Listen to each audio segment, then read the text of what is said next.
आज तुम ही मेरा प्यार हो, मेरा जुनून।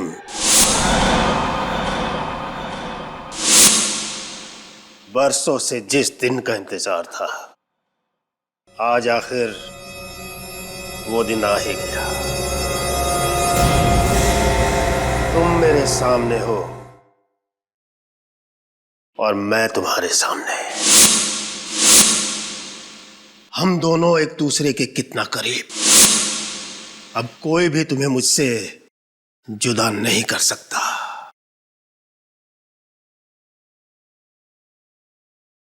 मैं तुम्हें कभी भी अपनी नजरों से दूर जाने नहीं दूंगा,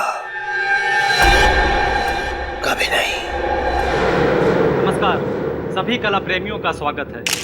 मेरे एग्जीबिशन में आने के लिए आप सभी को बहुत बहुत धन्यवाद। खासकर के एसीपी प्रद्युमन और उनकी टीम को, जिन्होंने आज यहाँ आने के लिए अपना समय निकाला। अब मैं इस शहर के जाने माने उद्योगपति और इस फंक्शन के चीफ गेस्ट मिस्टर मुकुल जी से निवेदन करता हूँ कि वो रिबन काटकर इस प्रदर्शनी का शुभारंभ करें। Please welcome. Thank you thank you thank you. आपने मुझे यहाँ बुलाया, ये मेरा सौभाग्य है, पर ये रिबन मैं अकेले नहीं काटूंगा। मैं एसीपी प्रद्युमन के साथ मिलकर इसे काटना चाहूंगा, क्योंकि आप लोगों की वजह से ही हम लोग सुरक्षित हैं। अरे नहीं नहीं मुकुल जी, ये रिबन आप ही काटिए। देखिए, हम जो करते हो हमारी ड्यूटी है, फर्ज है हमारा। प्लीज आइए ना, please Mukul ji, please please please come on, आइए सर।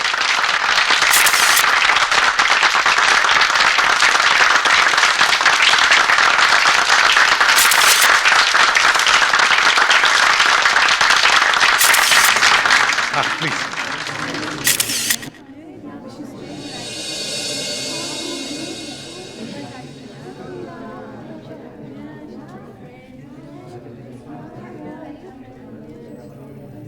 बहुत अच्छी पेंटिंग बनाई है आपने। Thank you Daya sir. भाई, इस पर सोल्ड का टैग लगा दो। ये पेंटिंग मैंने खरीद ली। Excuse me please. भाई मुकुल जी, अगर आपको ऐतराज ना हो तो भाई ये पेंटिंग तो हम खरीदना चाहेंगे। प्लीज। भाई जतेन, बहुत खूब। भाई तुम तो मुझसे भी अच्छी पेंटिंग बनाने लगे। विक्रम सर, आप मुझे क्यों शर्मिंदा अरे कर रहे हैं? खुश रहो, आप ही तो मेरी प्रेरणा हो। जीते रहो। इनसे मिलिए, एसीपी प्रद्युमन जी, दया सर और अरे भाई, इन लोगों को कौन नहीं जानता। ये लोग तो हमारे देश की शान है। अरे नहीं नहीं विक्रम जी, उल्टा आप जैसे कलाकारों की वजह से ही हमारे देश का नाम रोशन होता है। आप शर्मिंदा कर रहे हैं सर। हेलो,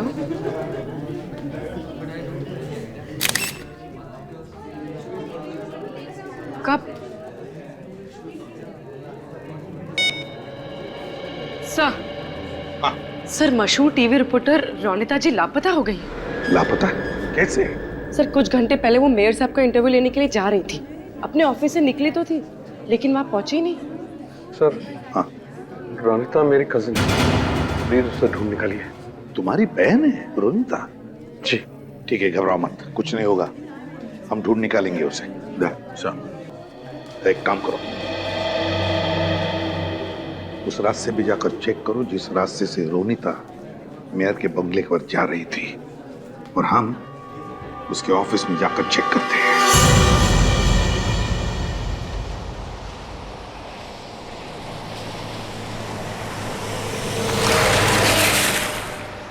सर हमें रोनिता जी के ऑफिस से निकले हुए 40 मिनट हो गए।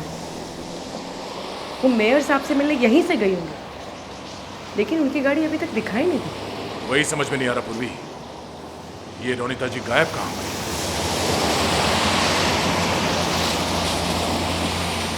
एक मिनट पूर्वी, गाड़ी रोको। लगता है ये रोनिता जी की गाड़ी है।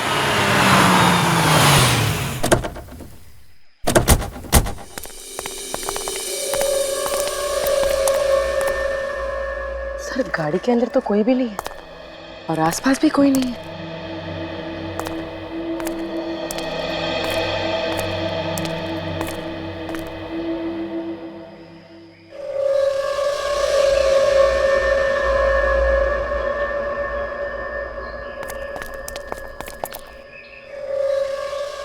टायर का निशान देख के लगता है कि यहाँ पे कोई ट्रक खड़ा था।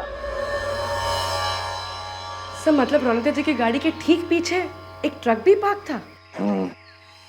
और इस निशान से साफ पता चलता है कि वो ट्रक बाद में यहाँ इस रोड पे गया है।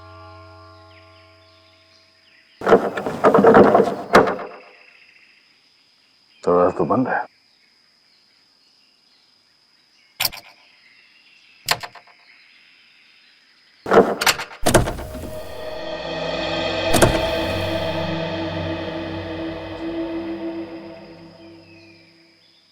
गाड़ी के अंदर देख के लगता तो नहीं है कि यहाँ पे हाथापाई हुई है। सब कुछ ठीक ठाक है। फिर ऐसी जगह पे रोनिता जी ने अपनी गाड़ी क्यों रोक दी?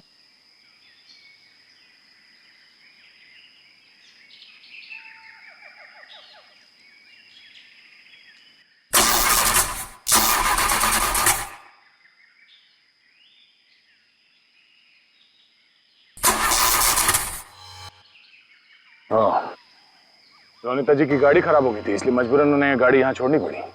सर, हो सकता है किडनैपर उनका ट्रक में पीछा कर रहा हो।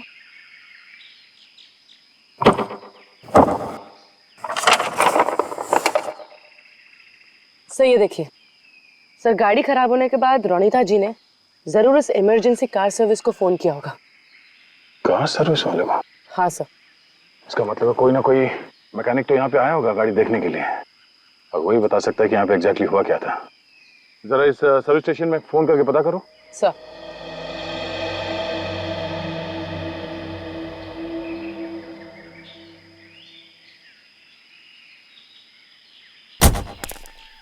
सर, उनका कहना है कि रोनिता जी की गाड़ी को चेक करने के लिए एक नरेश नाम का मैकेनिक आया था और उसने अभी तक सर्विस सेंटर को रिपोर्ट नहीं की। नरेश? चीफ एडिटर,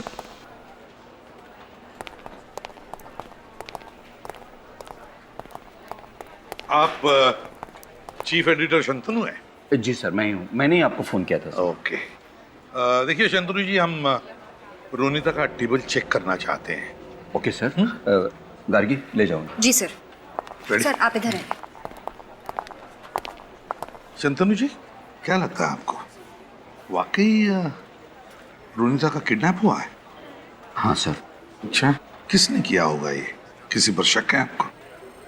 पता नहीं सर, वैसे रोनिता तो एक बहुत ही होशियार और निडर रिपोर्टर थी। उसने कई हाई प्रोफाइल लोगों के गैर कानूनी धंधों का पर्दाफाश किया था सर। ओह, समझ में नहीं आता कि किस पर शक किया जाए और किस पर नहीं किया जाए। शंतनु जी एक बात बताइए, ये रोनिता फिलहाल किसकी स्टोरी पर काम कर रही थी? पता नहीं सर, वो अपनी न्यूज़ स्टोरी तभी बताती थी जब उसका सारा रिपोर्ट तैयार हो जाता था। ओह, सर, हाँ हाँ फ्रेडी, ये फाइल देखिए सर। इस फाइल को आखिरी बार 6:20 को मॉडिफाई किया गया था। और रोनिता भी करीब 6:30 बजे ऑफिस से बाहर निकली थी। मतलब रोनिता ऑफिस से बाहर जाने से पहले किसी फाइल पर काम कर रही थी। इस फाइल पर, फाइल खोल के देखा? इस फाइल को खोलने के लिए पासवर्ड चाहिए। उन्होंने इसे लॉक करके रखा है। तो मैंने रोनिता टाइप करके देखा, मगर पासवर्ड कुछ और ही है। पासवर्ड जानती है? सर आप बोल्ड BOLD टाइप कीजिए। पिछले प्रोजेक्ट में जब हमने साथ काम किया था तो उसने अपनी फाइल का पासवर्ड बोल्ड ही रखा था। BOLD। ये पासवर्ड भी गलत है। अब क्या करें सर? कोई तो पासवर्ड होगा ना फ्रेडी, कोई तो पासवर्ड होना ही चाहिए। ये रोनिता की डायरी है? जी सर। शायद इसमें हो सकता है। ये क्या नाम है? AID, Aida? कि ये रोनिता का पेट नेम तो नहीं? फ्रेडी, जरा इसे टाइप करके देखो, AIDA, आइडा।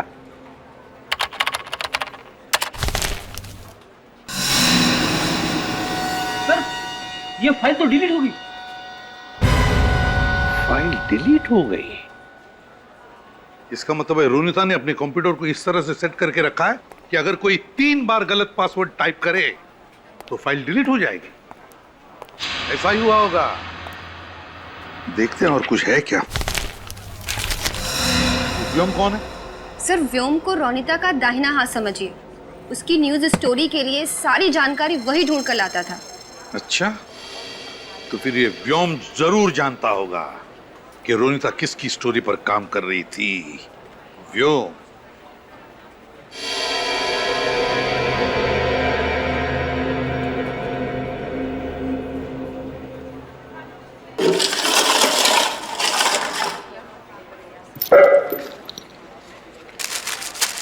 सर ये तो किसी की फोटो लग रही है। हाँ फ्रेडी, सर रोनिता को मैंने ये फोटोज डस्टबिन में डालते हुए देखा था। उसके बाद वो जल्दी जल्दी में कहीं बाहर निकल गई। अच्छा तो देखे तो सही लगा कर किसकी फोटो है ये।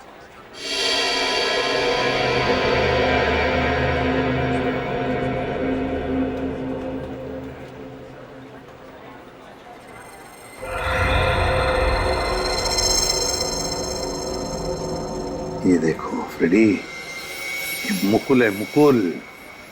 और लगता है कि ये किसी को पैसे दे रहा होगा। फिर जरूर ये रोनिता मुकुल की स्टोरी पर ही काम कर रही थी।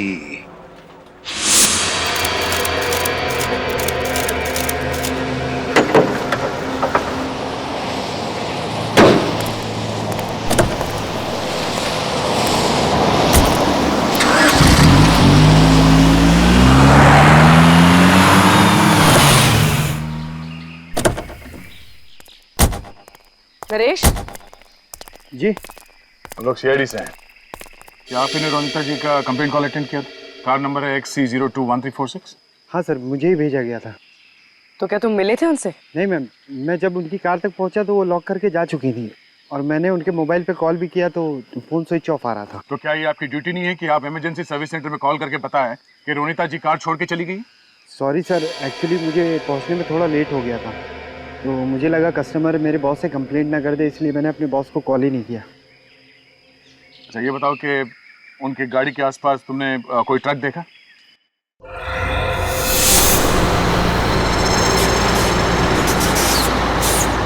हाँ सर, जब मैं गाड़ी के पास पहुंचा था एक आइसक्रीम ट्रक को जाते हुए देखा। Ice cream truck? सर इसका मतलब रोनिता जी की गाड़ी के पीछे जो टायर के निशान थे वो इसी ट्रक के थे और किडनैपर ने रोनिता जी को इसी ट्रक में अगवा किया होगा। ये आइसक्रीम ट्रक कौन सा रंग का था? सर सफ़ेद रंग का था और उस पर जस्ट आइसक्रीम का लोगो भी था। Just ice cream? 3 बजे के बाद किसी भी अपॉइंटमेंट में कैंसिल कर दो, मुझे अर्जेंट काम है।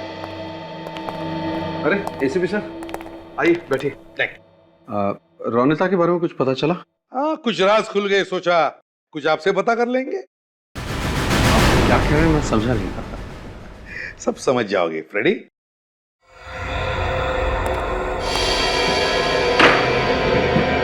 ये सब क्या हो रहा है?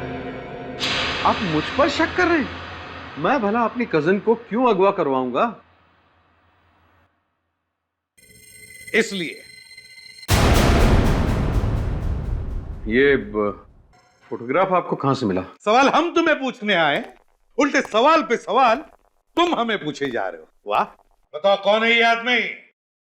और उसे पैसे ही दे रहे हो ना तुम?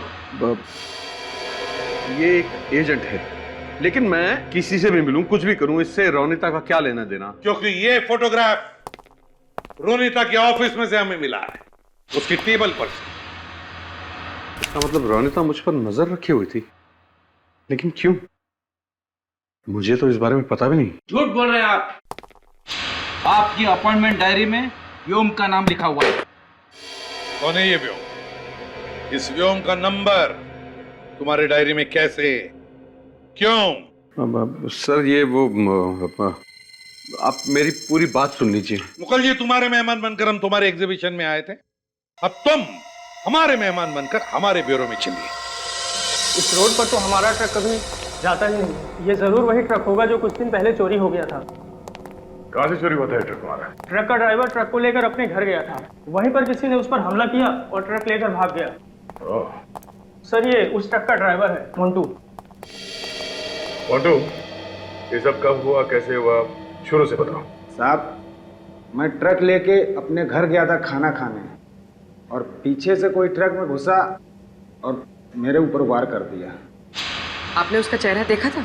नहीं, उसने किसी चीज से वार किया और मैं बेहोश हो गया। अच्छा, उस आदमी के बारे में कुछ और बता सकते हो? साहब, उसके शरीर से मांस की बदबू आ रही थी।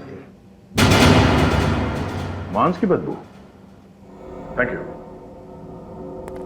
टीवी रिपोर्टर की किडनैपिंग, आइसक्रीम ट्रक की चोरी और किडनैपर के शरीर से मांस की बदबू, सारे कड़ियों को जोड़ना होगा। बताओ मुकुल, अपनी बहन रोनिता को किडनैप करके कहां रखा है तुमने उसे? सर मैंने रोनिता को किडनैप नहीं किया। इनफैक्ट जब ये खबर मिली मैं तो आप ही के साथ था एग्जीबिशन में। क्या चाल चली है तुमने मुकुल जी? हमारे साथ रहकर तुमने अपनी बहन को किडनैप करवा लिया ताकि तुम पर कोई शक ना करे, है ना? पर सर मैं रोनिता को क्यों किडनैप कराऊंगा? क्योंकि आप बड़े बड़े टेंडर रिश्वत खिला के पास करवाते हैं और रोनिता इस बात को दुनिया के सामने लाना चाहती थी, इसलिए। क्यों? है ना ये सच? हाँ ये सच है कि टेंडर पास करवाने के लिए मैं थोड़ी बहुत हेरा फेरी करता था, पर रोनिता इस बात को जानती थी, मुझे पता नहीं था। फिर तो आप व्योम को भी नहीं जानते होंगे। कौन व्योम? व्योम, वही व्योम जो तुम्हारे काले कारनामे तुम्हारी बहन रोनिता को बताता था और जिसका फोन नंबर हमें तुम्हारे ऑफिस से मिला, वो व्योम। ओके, मैं मानता हूं कि मैं व्योम को जानता हूं। मेरे अलावा दूसरे जिन लोगों ने टेंडर्स भरे हैं उनकी कॉपीज चुराकर मुझे लाकर देता था, पर यही बातें वो रोनिता को भी बताता था, मुझे पता नहीं था। अच्छा, नहीं मालूम? पूर्वी, जरा व्योम को फोन लगा। सर। विनीत, उस आइसक्रीम के ट्रक ड्राइवर से कुछ पता चला? सर वो ड्राइवर कुछ देख तो नहीं पाया, लेकिन हाँ उसने इतना जरूर बताया कि जिस आदमी ने उसके ऊपर हमला किया था उसके शरीर से कुछ मांस और मटन की बू आ रही थी। मांस मटन की बू आ रही थी? इसका मतलब है ये आदमी जरूर वहीं पे काम करता होगा जहां पर मांस मटन का पैकिंग होता है। जरा मैप निकालो।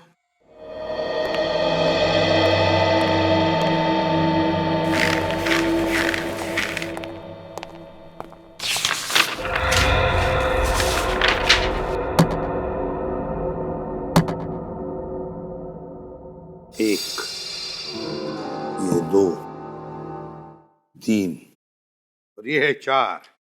शहर में 4 जगह हैं जहां पर मांस मटन का पैकिंग होता है। मतलब सर हमें इन चारों जगहों को जाकर चेक करना पड़ेगा। बिल्कुल चेक करना पड़ेगा। सर व्योम का फोन ऑन हो चुका है, उसकी लोकेशन ट्रैक हो गई है। कहां पर? Sir Chincholi area. Chincholi area? Vyom? उठाओ इस व्योम को चिंचोली एरिया से, पता तो चलेगा ये मुकुल सच बोल रहा है या ये व्योम।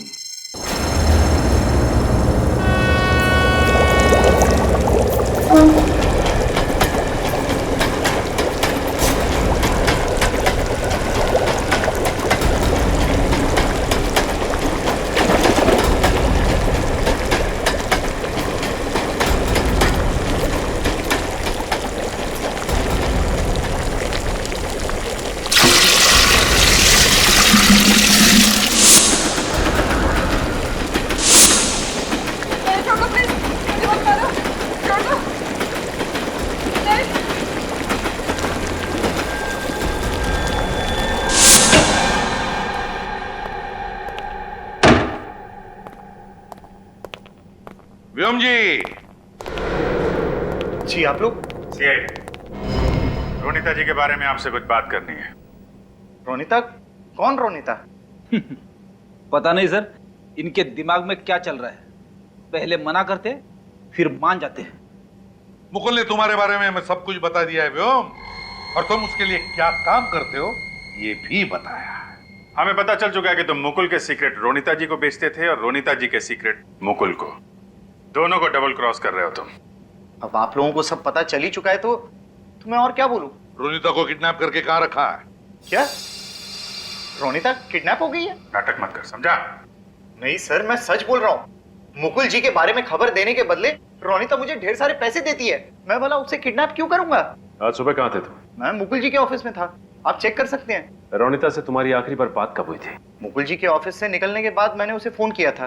कितने बजे? 1 मिनट, ये 12 बजे। 12 बजे? वो 12 बजे तो गायब हुई थी। और सर हमने रोनिता का मोबाइल चेक किया था, उसमें इनका नाम और नंबर दोनों ही नहीं थे। मैंने उसके प्राइवेट नंबर पर फोन किया था, ये वाला नंबर देखिए। मतलब ये सब काम करने के लिए रोनिता जी ने अलग नंबर रखा था, प्राइवेट नंबर? क्या बात हुई थी रोनिता के साथ? फोन कनेक्ट हुआ था, मैं हेलो हेलो कर रहा था, लेकिन सामने से कोई आवाज नहीं आई। हाँ, लेकिन आसपास कोई रेलवे ट्रैक जरूर होना चाहिए, क्योंकि ट्रेन की आवाज आ रही थी। अच्छा, ट्रेन की आवाज? तो फिर अभिजीत, रेलवे लाइन के आसपास जितने भी मीट पैकिंग फैक्ट्रीज है चेक करो।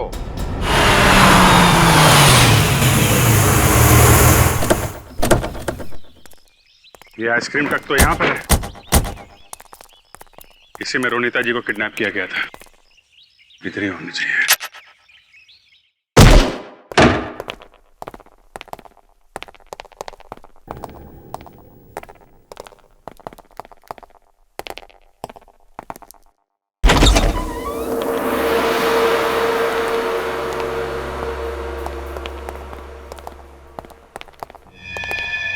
अरे ये सब कौन है?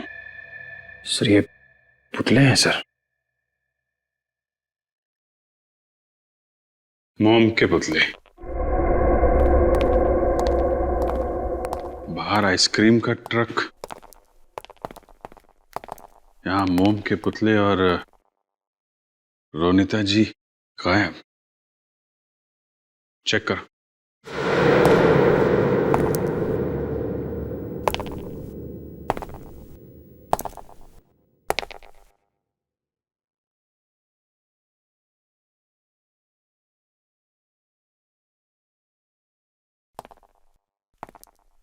अरे बाप रे, मुझे तो बहुत डर लग रहा है।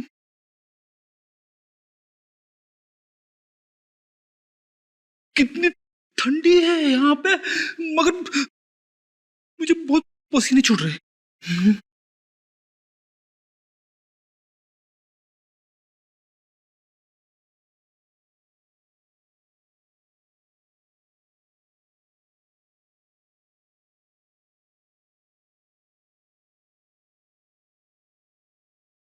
ये तो रोनिता जी जैसा दिखने वाला पुतला है। सर, क्या बन? देखिए सर।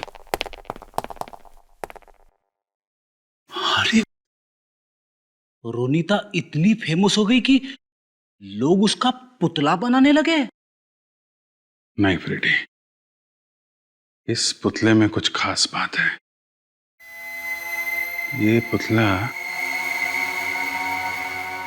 बाकी पुतलों से अलग है।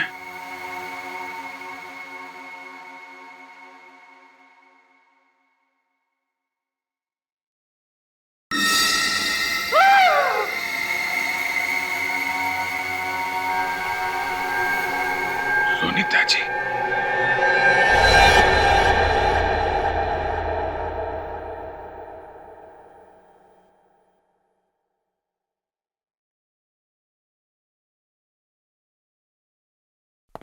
जी डॉक्टर साहब,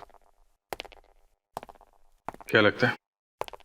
अभिजीत, खूनी ने पहले इस बेचारी रोनिता के पूरे शरीर पर खौलता हुआ मोम डाला, उसके बाद अपनी कारीगरी दिखाई। मौत कैसे हुई रोनिता जी की? अभी तो इसके शरीर को मोम से बाहर निकाला है। मौत कैसे हुई जानने के लिए तो इसकी बॉडी को फॉरेंसिक लैब ले जाना पड़ेगा। सर ये राजू है, इस गोडाउन की देख रेख यही करते हैं। राजू, ये लाश कैसे है यहाँ पे? मुझे पता नहीं सर, मैं तो सिर्फ इतना जानता हूँ कि यहाँ बहुत सारे मोम के पुतले रखे जाते हैं। लेकिन तुमने किसी को तो देखा होगा। कौन आया था यहाँ पे? कोई नहीं सर। सो रहे थे? हैं? किसका गोडाउन है ये? ये विक्रम सर का है, और यहाँ पे जितने भी मोम के पुतले रखे हैं ये उन्होंने ही बनाए हैं। विक्रम जी, जो बहुत बड़े कलाकार हैं, बहुत बड़े मूर्तिकार। विक्रम जी घर पे है क्या? हम लोग सीआईडी से। हाँ है।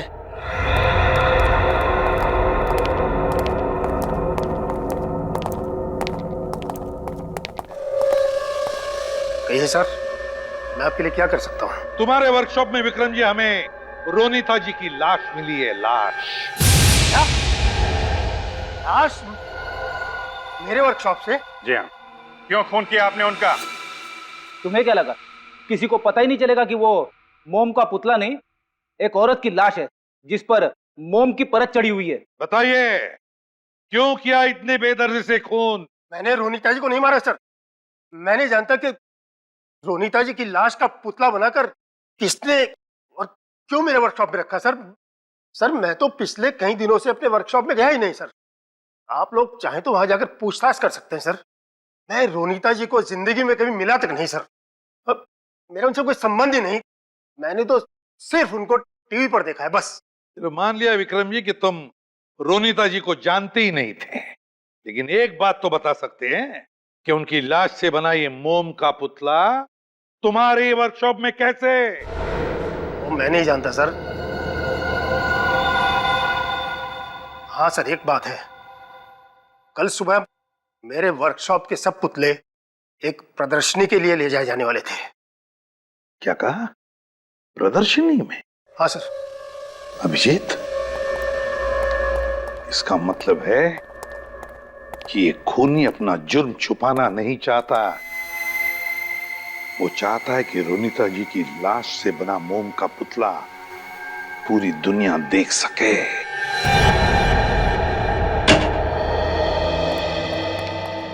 यार साळुंखे, क्या इसकी मौत जहर से हुई थी? नहीं बाप, बिल्कुल नहीं। मगर सर, इनके बॉडी पे तो कोई निशान भी नहीं है और ना ही इन्हें गोली मारी है या किसी ने चाकू मारा है, तो फिर इनकी मौत हुई कैसे? रोनीता जी की मौत दम घुटने की वजह से हुई। दम घुटने की वजह से? हाँ, मतलब सर खूनी ने पहले रोनीता की सांसें रोक दी, उसके बाद इसके शरीर पर गर्म मोम डाला। नहीं विनीत, जब रोनीता जी पर गर्म मोम डाला गया उस वक्त ये जिंदा थी। जब इस पर खौलता हुआ मोम डाला गया तब ये जिंदा थी? हाँ। यार साळुंखे, ये तू किस बेसिस पे कह सकता है? ये देखो, ये इनके शरीर पर देखो, चमड़ी जगह जगह से जल गई है और कहीं कहीं से तो ये देखो, ये चमड़ी निकल भी रही है। सिर्फ इतना ही नहीं सर, हमें रोनीता के खून में से नींद की दवा मिली है। इसलिए लगता है कि खूनी ने पहले इसे दवा देकर गहरी नींद में सुला दिया और उसके बाद खौलता हुआ मोम इसके शरीर पर डाल दिया। और वो गरम गरम मोम जब इनके शरीर पर पड़ा तो इनकी चमड़ी जल गई और बाद में वही मोम जब ठंडा हो गया तो इनके पूरे शरीर पर मोम की एक मोटी परत, एक लेयर जम गई।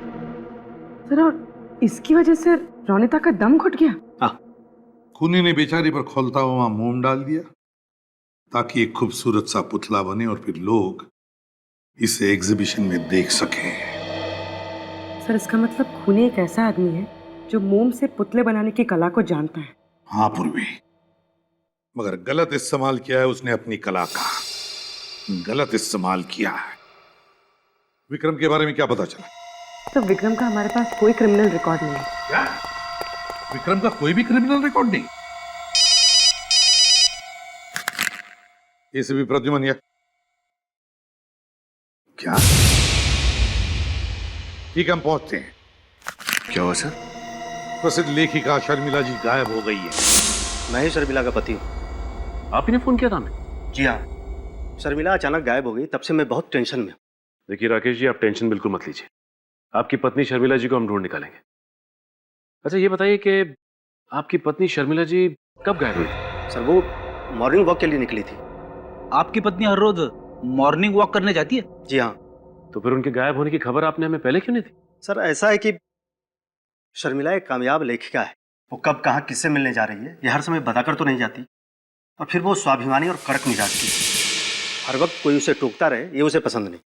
लेकिन जब वो नहीं आई तो मुझे चिंता होने लगी कि वो कहीं कोई मुसीबत में तो नहीं है। तो फिर आपने शर्मिला जी को फोन करने की कोशिश नहीं की? कई बार फोन किया लेकिन उसका फोन स्विच ऑफ बता रहा है। मिस्टर राकेश, आपकी पत्नी की किसी के साथ बहस वगैरह हुई थी? देखिए सर, वो सिर्फ किताबें या कहानियां नहीं लिखती, वो एक क्रिटिक भी है। वो अखबार में कला के बारे में, फिल्म के बारे में, सामाजिक मुद्दों के बारे में भी लिखती है। उसे किसी का डर नहीं, जो सच है वो अपने अखबार में लिखती है। और जाहिर है कि इस बात से काफी लोगों को प्रॉब्लम भी होगी। बिल्कुल, उसका लेख पढ़कर बड़ी बड़ी हस्तियां नाराज हो जाती हैं। ये शर्मिला जी हाल ही में कुछ खास करने वाली थी? जी हाँ सर, वो अपने नई किताब के लॉन्चिंग फंक्शन में जाने वाली थी। पहली बार तो वो खूनी अपनी मोम की कारीगरी को एग्जीबिशन तक नहीं पहुंचा पाया, लेकिन इस बार वो जरूर कोशिश करेगा कि उसका अधूरा सपना पूरा हो। अच्छा ये बताओ कि ये बुक लॉन्च का फंक्शन कहाँ होने वाला है? सर, शर्मिला जी की बुक लॉन्च की तैयारी चल रही है। मतलब वो किडनैपर कभी भी यहाँ पे आ सकता है। एक्सक्यूज मी, हम लोग सीआईडी से हैं। क्या बात है? यहाँ पे कितने लोग काम करते हैं? 7-8 लोग। और आप इन सबको जानती हैं? जी हाँ, मेरी मैनेजमेंट कंपनी के लोग हैं। ठीक है, कोई अनजान आदमी या औरत दिखे तो हमें तुरंत इन्फॉर्म करना, ठीक है? Sure sir. Madam, madam, madam जल्दी इधर आइए। मैडम जल्दी इधर आइए। सर ये देखिए सर, क्या हो गया? तू खड़े हो जा।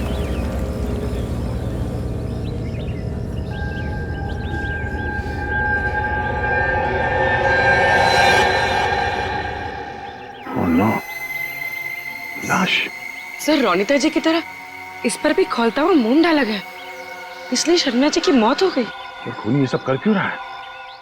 और शर्मिला जी की मोम के पुतले को यहाँ अंदर लाया कैसे? ये पुतला अंदर आया कैसे? आप में से किसी ने उस खूनी को देखा? बट सर, जब मैं टेरेस पे आई थी तब ये पुतला यहाँ नहीं था। जब आप यहाँ आई तो मेन डोर का ताला ठीक था? यस मैम, मैंने अपनी चाबी से दरवाजा खोला था। सर स्विमिंग टैंक साफ करने के लिए कोई आदमी आया तो था। तब आप कहाँ थी? एक्चुअली मैम, डेकोरेशन का सामान आया था तो मैं वही लेने गई थी, शायद तभी। हाँ, तभी एक आदमी आया तो था। तुमने उस आदमी का चेहरा देखा? दूर से देखा था सर, कुछ याद नहीं है। रोनिता की मोम के पुतले में लाश, और अब शर्मिला की लाश मोम के पुतले में। क्या कनेक्शन हो सकता है? सर शर्मिला जी की फोरेंसिक रिपोर्ट आ गई। सर इनकी मौत भी वैसे ही हुई थी जैसे रोनिता जी की हुई थी। ये देखो, गर्म मोम की वजह से चमड़ी जल गई, खून में नींद की दवाई, दम घुटने से मौत। अभिजीत, बिल्कुल वही तरीका मरने का। सर इस खूनी के सीने में तो दिल ही नहीं। कितनी बेरहमी से खून किया इसने दोनों का। सर दोनों ही खून में कनेक्शन दिख रहा है। रोनिता जी और शर्मिला जी, दोनों औरतों की उम्र 40 साल, एक टीवी रिपोर्टर, एक लेखिका, दोनों निडर औरतें। दोनों का काम एक, समाज में काले कारनामे करने वाले लोगों का पर्दाफाश करना। इसीलिए दोनों को मार डाला? लगता तो यही है। यानी सर कोई और औरत होगी जो ऐसा काम करती होगी, खूनी उसे भी अपना निशाना बना सकता है। हाँ विनीत, और इस सीरियल किलर तक पहुंचने के लिए हमें एक आदमी की मदद लेनी पड़ेगी, विक्रम। सर नमस्ते। हाँ विक्रम। विनीत। सर बताइए, मुझे यहाँ क्यों बुलाया? विक्रम, एक काम है। मोम के पुतले बनाने वाले लोग तो गिने चुने ही होंगे, और उनके बारे में तुम बहुत कुछ जानते होगे, है ना? जी हाँ सर। विक्रम जी, ये फोटो देखिए। ये दो मोम के पुतले हैं, रोनिता जी और ये शर्मिला जी। अब बता सकते हैं ये कलाकारी किस आर्टिस्ट की है?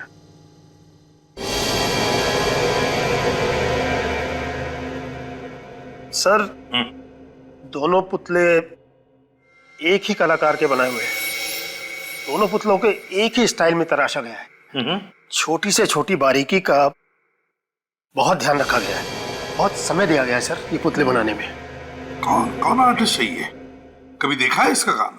जी हाँ सर, इस शहर में एक ही कलाकार है जो इस स्टाइल में पुतले बनाता है। कौन है? कौन है वो? जी, उसका नाम है उत्तम। उत्तम? ये झूठा इल्जाम है मुझ पर। मैं तो इन दोनों औरतों को जानता तक भी नहीं। मैं क्यों इनकी जान लूंगा? मैं क्यों इनके मोम के पुतले बनाऊंगा? मिस्टर उत्तम, ये जिस तरीके से मोम के पुतले बने, ये लेयरिंग, ये ड्रेपरी का स्टाइल, ये आपका नहीं है। मैं मानता हूं कि ये लेयरिंग और ड्रेपरी का स्टाइल मेरा ही है, लेकिन मेरे स्टाइल में कोई और भी तो काम कर सकता है। मैं इसे साबित कर सकता हूं। अच्छा, कौन बना सकता है? कौन है वो आदमी?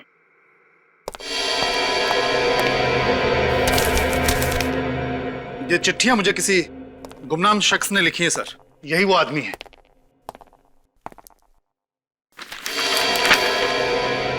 तुमसे अच्छा कलाकार तो मैं हूं, लेकिन तुमसे अच्छा नसीब मेरे पास नहीं है। बहुत इंतजार कर लिया, अब नहीं। इस पे ना तो किसी का नाम लिखा है, ना ही कोई पता लिखा है। अब मेरी कला का प्रदर्शन होगा, और तुम्हारे बनाए गए मोम के पुतलों से कहीं अच्छे और सच्चे दिखेंगे मेरे मोम के पुतले। तुम्हें 3 साल लगे, लेकिन मुझे सिर्फ 3 हफ्ते लगेंगे अपनी कारीगरी दुनिया के सामने लाने में। सिर्फ 3 हफ्ते। ये बात तो तय है कि ये चिट्ठी लिखने वाला आदमी ही खूनी है। यही वो कलाकार है जिसने रोनिता जी और शर्मिला जी को मारा और उनके मोम के पुतले बनाए। उत्तम जी, आपका ऐसा कौन सा कॉम्पिटिटर है जो इस हद तक गिर सकता है? ऐसा तो कोई मुझे याद नहीं आता सर। किसी पे शक है आपको? जी नहीं सर। हाँ सर, इस खत में लिखा है तुम्हारा करियर खत्म हो जाएगा बबलू। आपका नाम बबलू है क्या? कॉलेज में मुझे बबलू कहते थे। कौन से कॉलेज में पढ़ते थे आप? के कॉलेज ऑफ आर्ट्स। के कॉलेज ऑफ आर्ट्स। वहीं से पता चलेगा कि और कौन कौन स्टूडेंट्स थे जो इनके साथ मूर्ति कला सीख रहे थे। नमस्ते सर, हम लोग सीआईडी से। ओह, मेरे सेक्रेटरी ने बताया था कि किसी केस के सिलसिले में आपको कुछ पूछताछ करनी है मुझसे। दरअसल 2 औरतों का खून हो गया है। किसी ने उनके शरीर में गरम गरम मोम डाल के उनका खून कर दिया और उनके पुतले बना दिए हैं। ऐसा वहशीपन कौन कर सकता है? आप उत्तम नाम के स्टूडेंट को जानते हैं? उत्तम? हो, बबलू। हाँ, वो 2005 के बैच में था। 2005? प्रिंसिपल साहब, उस बैच के जितने भी स्टूडेंट्स थे हमें उनकी लिस्ट चाहिए, और खास तौर पे वो लोग जो मोम के माध्यम में काम कर रहे थे। देखिए, बहुत पुरानी फाइल है, मैं कोशिश करके आपको भिजवाता हूं। Okay sir. और सर, ये 2005 के जो चीफ इंस्ट्रक्टर थे उनसे भी मिलना है हमें। उनका तो 2005 में ही खून हो गया था। खून हो गया? नाम क्या था उनका? दिव्या। कैसे मौत हुई दिव्या जी की? उनकी बॉडी एक कोल्ड स्टोरेज में पड़ी हुई मिली। बहुत तहकीकात हुई लेकिन खूनी का कुछ भी पता नहीं चला। और कुछ बता सकते हैं आप दिव्या जी के बारे में? देखिए, वो बहुत ही स्ट्रिक्ट थे, कड़क स्वभाव था उनका। स्टूडेंट गलती करता था तो वो बहुत डांटती थी उन्हें। उम्र क्या रही होगी उनकी? यही लगभग 40 के आसपास रही होगी। 40 साल? 40 साल की औरत, कड़क स्वभाव और डिसिप्लिन वाली, बिल्कुल शर्मिला जी और रोनिता जी जैसी। यानी कि खूनी ऐसी औरतों का खून कर रहा है? हाँ फ्रेडी, लगता है ये दिव्या जी का खून उस सीरियल किलर का पहला मर्डर था। सर, पुलिस रिकॉर्ड के हिसाब से दिव्या जी के सर पे किसी भारी चीज से वार किया गया था, जिससे उनकी मौत हो गई थी। बाद में उनकी लाश एक पुराने कोल्ड स्टोरेज प्लांट में मिली थी। और क्या पता चला दिव्या के बारे में? सर, के स्कूल ऑफ आर्ट्स के स्टूडेंट ने बताया कि वो बहुत ईमानदारी से अपना काम करती थी और थोड़े कड़क स्वभाव की थी, इसलिए बच्चे उनसे डरते भी थे। शर्मिला और रोनिता दोनों भी तो निडर और कड़क स्वभाव की थी, बिल्कुल इस दिव्या की तरह ही। सर, ये उत्तम दिव्या जी का सबसे फेवरेट स्टूडेंट था। अच्छा, इस उत्तम के साथ जो बाकी स्टूडेंट्स थे उनकी लिस्ट मिल गई? जी सर, उत्तम जी के साथ उस बैच में 25 स्टूडेंट्स थे और उनमें से 4 स्टूडेंट्स मोम के माध्यम में काम करते थे। तो फिर इन चारों का कच्चा चिट्ठा निकालो, पता लगाओ इन चारों के बारे में। सर, मैंने प्रिंसिपल से रिकॉर्ड्स मंगवाए, आज आ जाएंगे। हेलो, क्या? कहां से? ओके, हम लोग देखते हैं। सर, हाँ, सोशल एक्टिविस्ट रजनी जी का किडनैप हो गया है। रजनी का किडनैप हो गया? कहां पर? मॉर्निंग वॉक से लौट रही थी सर, घर के सामने किसी ने अगवा कर लिया। वो खूनी उन्हें कहां ले गया होगा सर? एक जगह हो सकती है जहां खूनी ने पहला खून किया था दिव्या जी का, वो बंद पड़ा हुआ सुनसान कोल्ड स्टोरेज प्लांट। हाँ अभिजीत, बिल्कुल सही है। इससे पहले कि रजनी की जान चली जाए, हमें इस खूनी को पकड़ना ही होगा। तुम कौन हो? क्यों मुझे लेकर आए हो? मुझे जाने दो प्लीज। मैंने तुम्हारा क्या बिगाड़ा है? कैसे जाने दूं? तुम ये सब इसलिए कह रही हो क्योंकि तुम नहीं जानती हो, दुनिया की सबसे सुंदर और महान मूर्तियों में तुम्हारा नाम लिया जाएगा। आज से हजारों साल तक लोग तुम्हें याद करेंगे। अमर होने वाली हो तुम। करना क्या चाहते हो तुम? ज्यादा कुछ नहीं, बस तुम्हारी मोम की मूर्ति बनाना चाहता हूं मैं। ये जो तुम्हें सामने गरम गरम खौलता हुआ मोम दिखाई दे रहा है ना, ये मोम तुम्हारे शरीर पर डाल दूंगा। थोड़ा सा जलेगा, ज्यादा नहीं, क्योंकि मैंने ऑलरेडी तुम्हें सेडेटिव दे रखे हैं। उसके बाद मैं तुम्हें कोल्ड स्टोरेज में डाल दूंगा और ये गरम गरम पिघलता हुआ मोम तुम्हारे शरीर पर जम जाएगा। और उसके बाद मैं अपनी कलाकृति दिखाऊंगा। नहीं प्लीज, मुझे मरना नहीं है।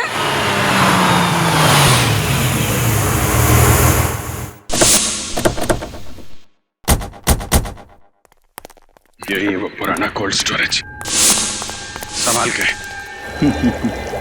मोम भी सही तापमान पर गर्म हो गया है। नहीं, मुझे नहीं मरना है, छोड़ दो मुझे।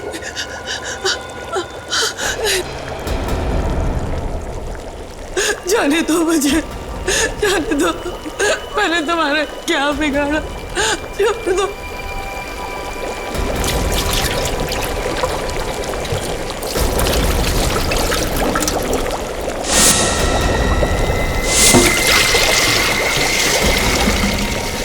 जाने दो, भगवान के लिए छोड़ दो मुझे। तुम ऐसा नहीं कर सकते। नहीं, नहीं, मुझे जाने दो मुझे। शुभ काम के समय रोया नहीं करते, हंसो, मुस्कुराओ। अरे मुस्कुराओ, तुम्हारे अमर होने का समय आ गया है। तुम मेरी सबसे खूबसूरत कृति होगी और तुम्हारी मूर्ति की नुमाइश मैं नेशनल म्यूजियम में करूंगा।